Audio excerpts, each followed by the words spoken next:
Hi, beautiful people. Welcome to the Fort Salem Library, where we read you your fanfiction. So sit down or don't, relax or don't, and enjoy these stories in a way you have not before.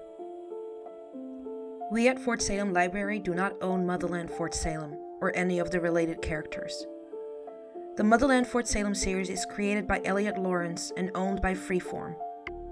This story is a work of fanfiction and is meant for entertainment only. We are not making any profit from these stories. All rights of the original Motherland Fort Salem story belong to Freeform.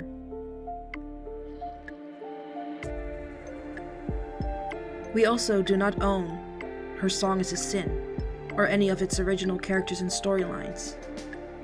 We did, however, get permission from the author to read their story. This story was created and written by Lou1, and you can find the link in our show notes. This story is being read to you by me, Britt.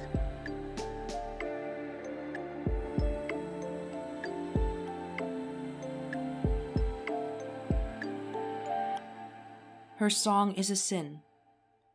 Chapter 16. Riel put her mirrored Ray-Ban aviator sunglasses on and carried a travel coffee mug in her hand as she made her way to the limo the next morning. She was dressed in a black suit with a black shirt only buttoned about halfway up, making her collared shirt have a V-style look. As she stepped up to the car, she looked over at Byron, who was standing by the open back seat door, and looked up towards the mansion at Scylla's balcony. "What's wrong?" Riel asked. She squinted, looking in the same direction as Byron. Only meeting the sun, even with the glasses on, made her wince. Her head was pounding, and regardless of how many times she had washed her mouth out, she still couldn't get rid of that cloyingly sweet taste of the honey jack on her tongue. Then, with her eyes closed, trying to work through the pain of the daylight, she heard Byron's response.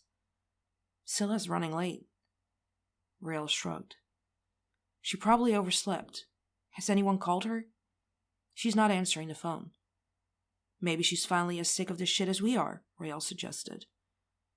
Breaking his gaze from Scylla's balcony, Byron looked over at the bodyguard and was surprised by her appearance. She looked good, like desirable, even for him. He was a gay man, and even he knew she was sexy. But today she had this "I don't give a fuck" air about her, and that would make anyone stop and pay attention.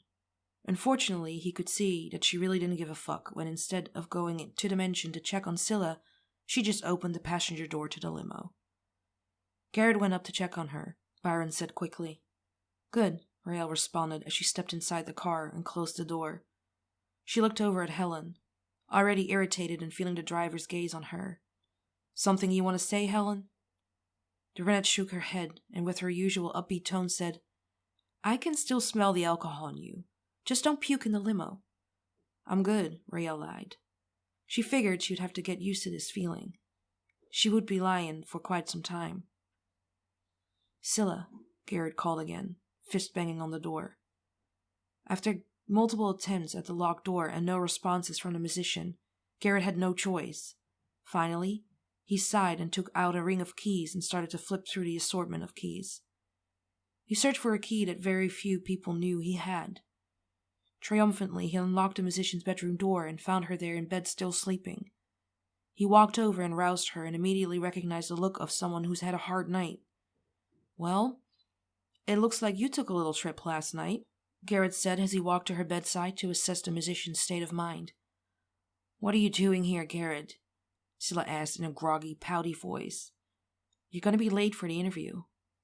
"There's no way I can go on like this." It came out in a croak, the musician's normally sexy voice raspy. She was parched and her tongue felt about 2 sizes too big for her mouth. "Get in the shower and I'll get you a pick-me-up." "I don't want—" Scylla stopped mid-sentence when she saw her manager's withering glare.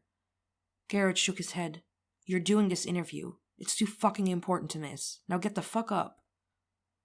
Eventually, the publicist half-pulled, half-dragged the brunette towards the shower. He took her to the luxury bathroom that was big enough to have a bench installed alongside with her new rain shower heads. After tossing her in, Garrett closed the glass door to the shower so he could keep his part of the bargain. From the other side of the clear glass doors, he yelled at her, "Get it together, and we'll talk about this after the interview." After Scylla had removed her clothes and actually showered, she stepped out to find a bottle of pills and a glass of water by the sink. The entire time she took to dry off, brush her teeth, and get dressed, she could sense them perched there. She started to walk out of the bedroom, but at the last second turned back into her bathroom. A few minutes later, Scylla put on a pair of sunglasses and stepped out into the sun and got into the car. Beside her, Garrett patted her knee. "Feeling better, love?" "Yeah," Scylla answered, grinning broadly at her publicist. "Never better." After arriving on location, Moffat did the best she could with makeup, and the publicist had handed her a bottle of eye drops before she went on set, so she looked every bit of the siren he'd created. The first part of the interview went great. Just like before during interviews, Scylla teased the host and flirted with the other guests, and Garrett let out a sigh of relief. Now, as they went to commercial, Moffat went to freshen her up, and the runner brought her a bottle of water. Garrett figured she just needed to keep it together a little bit longer. Raelle stood silently watching the studio audience for threats and tried to ignore Scylla as best as she could, as the musician engaged the hosts and the other guests. Scylla made a particularly suggestive comment to one of the male guests about joining her in the green room, and Raelle's jaw clenched. When Scylla left the set after the interview, she passed by Raelle without a glance. The bodyguard could only hope the day would be over quickly. As soon as Scylla made it back to the house, she changed out of her outfit and into a pair of sweatpants. She was cold and exhausted. It felt like everything had finally caught up to her, and it was all very overwhelming for the musician.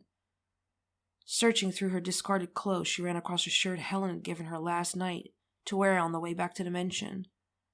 She pulled it from the pile and decided to wear it for now. It was too big for her, but it was soft, worn flannel that still held a vague scent of her past. She needed a comfort that had brought more than she'd like to admit it. Looking at her schedule, she realized she had less than a week to write the song she'd hinted to the press that she'd already written for Beth Trefoil's film. After looking at her bed longingly, she forced herself down the stairs and to the studio.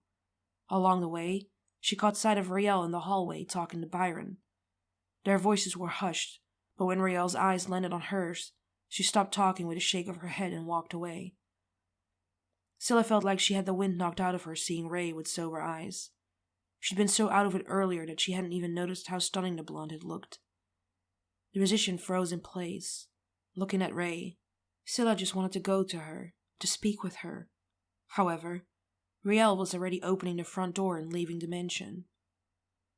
Byron looked over at her and frowned before following the same direction that Raelle had taken. Scylla could only watch her brother leave with the one person who she most needed in that moment. Once again, Scylla was all alone. Walking out of the mansion, Raelle had remembered seeing that flannel shirt somewhere. Putting things together, she recalled that flannel shirt, a faded red and black snap front plaid shirt, was the one Raelle had seen Helen wear thousands of times when she was working on the grounds. She knew it was Helen's because there was a paint stain on the elbow of the left sleeve.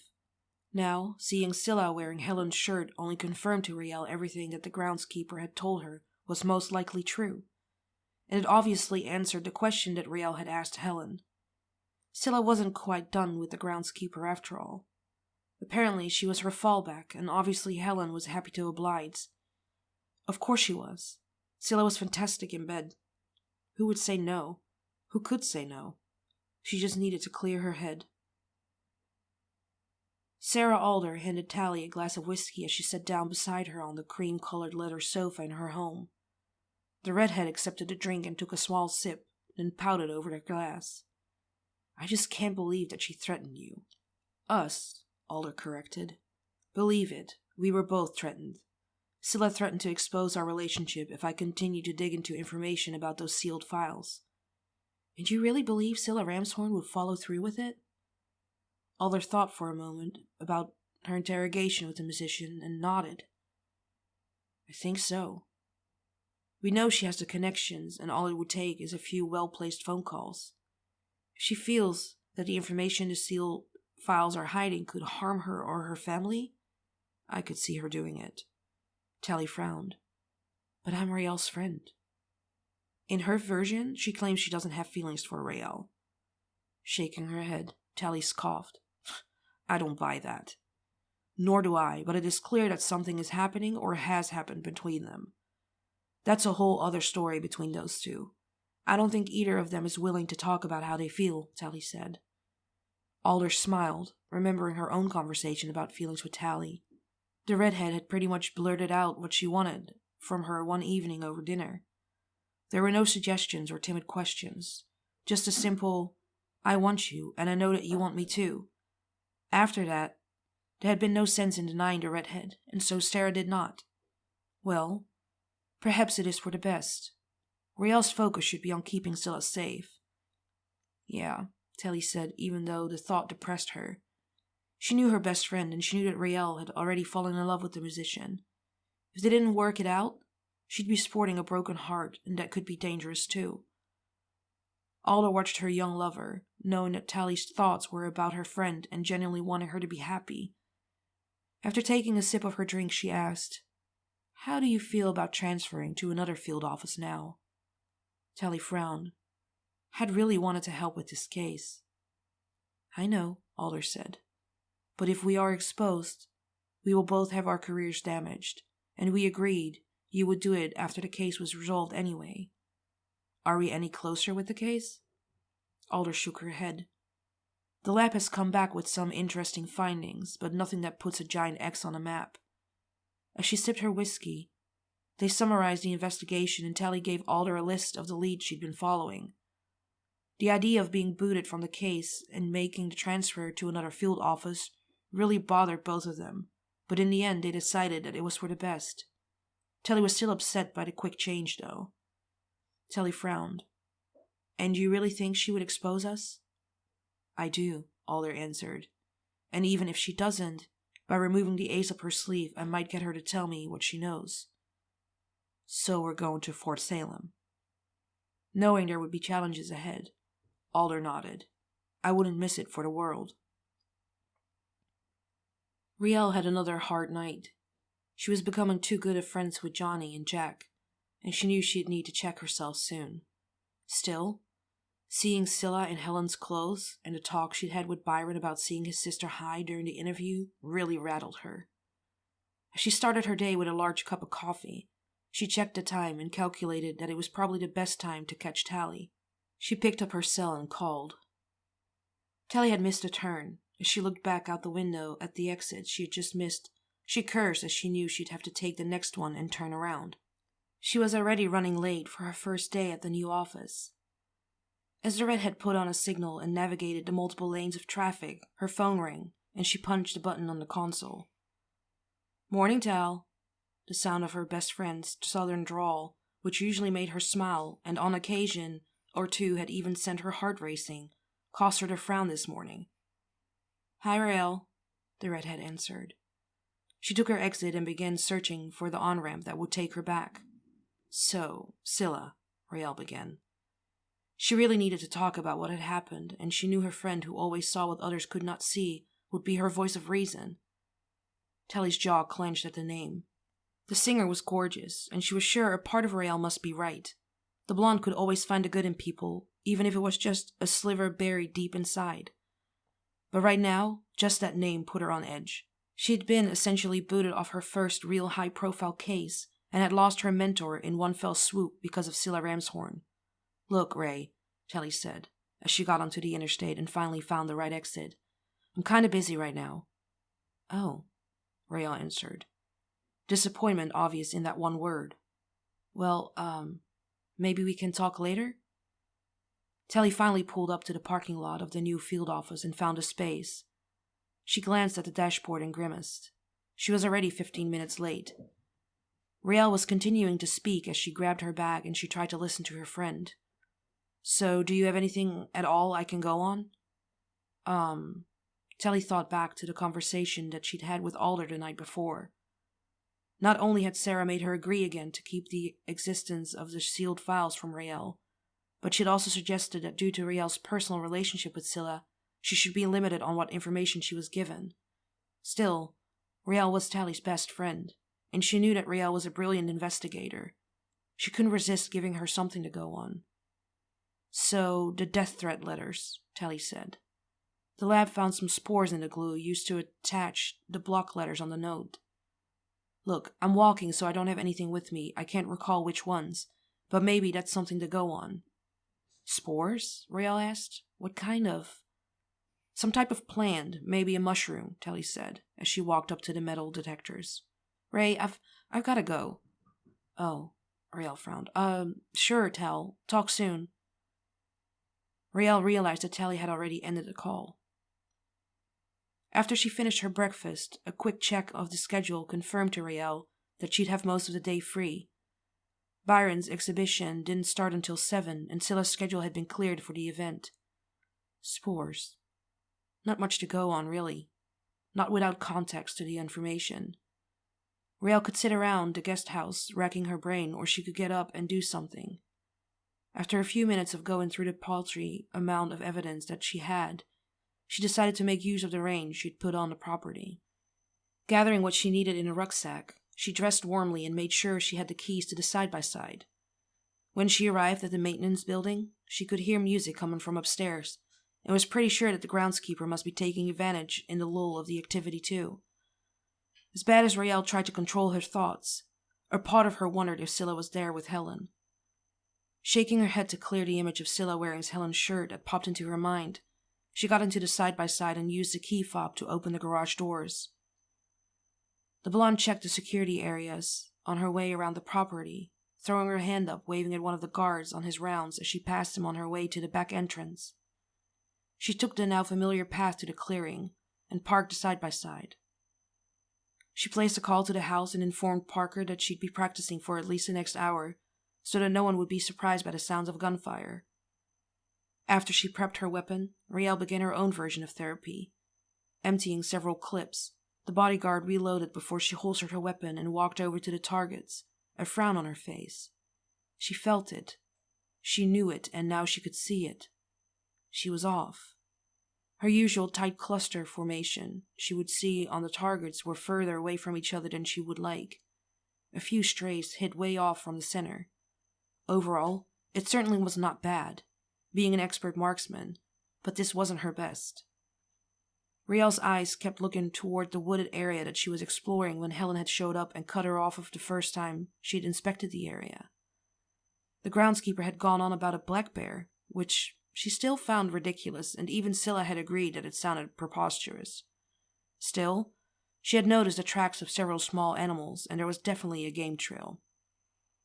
Instead of going back to her start position, she made her way across the clearing and found the path again. This time there was no one to stop her, and the longer she followed the winding path, the more she began to wonder if it had always been a game trail, or if perhaps it had been something else before the area had been taken over by flora and fauna. Studying the ground carefully, her eyes spotted something and she kicked at it with a toe of her boot. Sure enough, it was a small cobblestone. It looked just like the ones that littered the footpath all over the property. She crouched down, getting a better look, and through the weeds could see more stones here and there. She grabbed a tree branch and used it to poke around. She followed the old path, eyes on the stones, and was surprised to eventually find herself in another clearing. As Rael looked up, her pale blue eyes were immediately drawn to a humongous tree, its branches stretching out like the devil's fingers reaching for unsuspecting innocent souls. Rael was struck by the thought and she shuddered. One branch stuck out from the others, an accusing finger pointing. It reached out over a pond, the water still and stagnant. Her gaze was drawn to where the branch pointed, and she could just make out the glint of glass in the distance.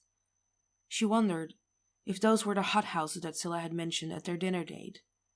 Once again, she felt a pang of regret. She almost succeeded in forgetting her current situation and insecurities. Now, reliving the fact, it had only been a few days ago that they were together and happy. Remembering the sight of Scylla in Helen's shirt again, she sighed. Or were they ever really together? Would it have ever been possible for Scylla to be entirely hers? Rael knew she had to be professional now to keep Syl safe. When it came to the musician, though, the blonde never felt so weak. She walked forward to the edge of the pond and took a closer look at the tree. The pointing branch had indentations so deep as to have warped the branch itself, and she guessed that at one time it had sported a swing. She walked around the perimeter of the pond and peering into the murky depths so she could see, yes, an old board, rotting rope still attached. Growing close to the tree was a cluster of mushrooms, and as Raelle bent forward to look at them, her eyes caught a glint of light. Peering closer, she could see that it was the light reflecting off of a camera lens. She furrowed her brow. The camera was a new tech. What was it doing here in the middle of a neglected area of the property? It was too new to be something that Scylla's mother may have put up to provide security for the hothouses. Once again, she found herself following the line of sight. She walked along the clearing and came across a small cluster of plants that she had recognized too well. So apparently someone knew how to garden after all. Raelle continued walking, shaking her head and ignoring the pot plants and making her way towards the hothouses. As she approached them, she noticed again that there seemed to be footpaths still visible in the overgrown brush. Various plants were everywhere, and as Raelle peered through the broken glass door to one of the hothouses, she could see that the entire place had been overtaken by vines. Raelle remembered that movie she'd seen with Tally about the killing vines at a Mayan temple, and found herself shuddering and subconsciously taking a step back. She could see through the vines what appeared to be several mushrooms and other plants, but there was no way in hell she was going inside for further exploration. Quickly, she made her way back towards the pond, her attention drawn once again by that strange tree. She walked around, poking at the ground with a branch, thinking about installing some cameras of her own so she could have security coverage of this area of the property. She noticed something with a dull glint shimmer through the weeds. She crouched down and dug through the thick grass with her hand. Her slender fingers closed around something metallic and cold, and she realized that she had a shell casing in her hand. As she pulled at the weed, she found several more around the pond. Raelle took her phone out and snapped a few photos to have a reference of where the other bullet casings were located. Brows furrowed, she pocketed a few of them. At the base of the tree, she looked out at the pond again. There was something heavy in the air, a feeling that she couldn't shake that there was something very wrong here. Just as she was about to turn back towards the wood, she felt that familiar prickle on the back of her neck and came to a stop, her hand on her holster. She slowly pivoted and found the groundskeeper staring at her. "Hello, Raelle," Helen said, her voice as chipper as always, but her visage a carefully expressionless stare. "Helen," Raelle answered cautiously. "What brings you all the way out here? I figured you'd be enjoying the day off." "Oh, I've always got little jobs to do around here to keep the boss satisfied," Helen answered, a smirk finally gracing her lips. Raelle knew that Helen was trying to get a rise out of her, and it had not been for her years of training, it would have worked. Instead, she held in the desire to punch Helen's customary smirk off her face and gaze at the groundskeeper, pale eyes devoid of emotion. "The camera?" Raelle guessed. "Yeah." Helen held up her phone and wiggled it in her hand before returning to her shirt pocket. "It alerted me someone was out here poking around. Pretty high-tech for just a little weed garden. It's a dangerous area. Lots of poisonous plants. And I certainly wouldn't want anyone to wander out here and accidentally fell in the pond and drown. That's very responsible of you. Then I'm sure you wouldn't object to me putting up more cameras for the security grid." "Well, security is your area of expertise," Helen answered evenly. "Helen," Raelle began, feeling the shells in her pocket. "You ever do any shooting out here?" The groundskeeper's eyes widened, but after a moment she shook her head. "The Ramshorns don't like guns on the property. You're the only one doing any shooting around here." Raelle nodded at the groundskeeper. That obviously wasn't true, but Raelle didn't want to push the subject and maybe tip Helen off to what she'd found. "Do they know about the weed?" Helen shrugged. Raelle snorted. "Right. Well, I'm not a cop, so it's not like I give a shit. My only concern is keeping Scylla Ramshorn safe." "Then I would say she's in good hands," Helen answered, smirking at the bodyguard. Raelle just shook her head and followed the groundskeeper as they made their way back to the parked side-by-sides. All she could think was that anyone in the house tell the truth. "I can't believe it, Syl. You put yourself and everyone else through this shit once, and I thought you'd know better than to ever do it again." Scylla didn't meet her brother's gaze. Instead, she kept her head down, her eyes on her fingers as they rested on the keys to her mother's piano. She swallowed, trying to hold back her tears. I didn't mean to upset you. Upset me? Byron looked at his sister like she was crazy. I'm worried about you. You get into a fight with your girl, and the next thing I know you're taking drugs again?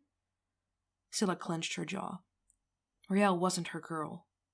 Not anymore, if she ever had been. I know what I'm doing. Oh, let me guess. You're in control. You know when to stop. It's only until we get through the holidays. It's just to take the edge off. Byron shook his head. Said every fucking junkie ever. Scylla rolled her eyes at her brother. For fuck's sakes, Byron, it was a damned Adderall. You're acting like I'm doing lines backstage. What did you do the night before? Byron asked. Scylla didn't answer, thinking back to her time with Helen, and just looked at her brother for a long moment. Byron shook his head. I should have had that entire section of the property scorched to the earth. You wouldn't dare touch my mother's hothouses. Our mother, Scylla, Byron said, his voice raised. You've always done this. It's all about you and your feelings. Your house, your fame, your parents, your pain. What about the part that's mine? What about my losses? By this point, Byron was shouting, and it was drawn the attention of several staff, including Riel, who had been talking with Porter about security round assignments. She walked up to the studio door with Porter, and both of the Ramshorns turned to look at them. Everything okay here? Riel asked. Fucking peachy, Scylla snapped. Close the door, will you? This is a family affair. Riel winced, but grabbed the knob to close the French door when Byron said, Don't bother, Riel. I'm done here. He marched out of the office, slamming the door behind him. The blonde knew she wasn't welcomed, but she still needed to run what she found by the musician. Riel opened the door and walked into the studio. Scylla turned quickly to the open doors and saw her bodyguard back in the studio. What is it now? I was out at the range today, and I decided to do a little bit of exploring. I just wanted to make sure you were aware of Helen's garden project that is located here on the grounds. It's none of my business, but I'm here to protect you and wanted to make sure you knew about it. Scylla rolled her eyes at the blonde. Of course she knew. She only hoped that Riel had stopped her snooping at the pot plants. Yeah, I don't really see the harm. Riel nodded. Fine by me. The bodyguard turned to leave the studio but forgot one important detail and turned back. Oh, I had a call with Tally earlier, and I need to see the medical examiner and the forensic team, so I'll be heading out in a bit. Scylla's jaw clenched as she remembered the little note on the card she'd found in Riel's jacket. No, I want you here on the property. Riel's brow rose.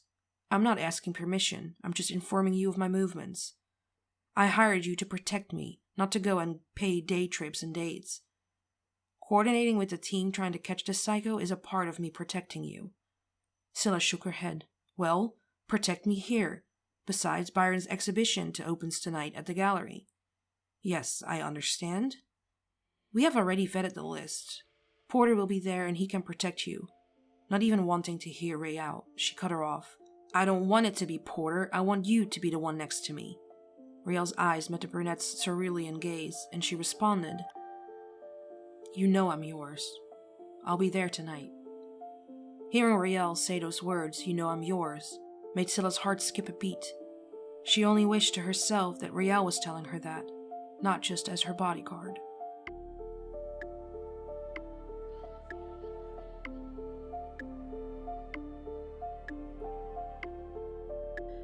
Please find the fanfiction you just listened to on Archive of Our Own and leave the author some love.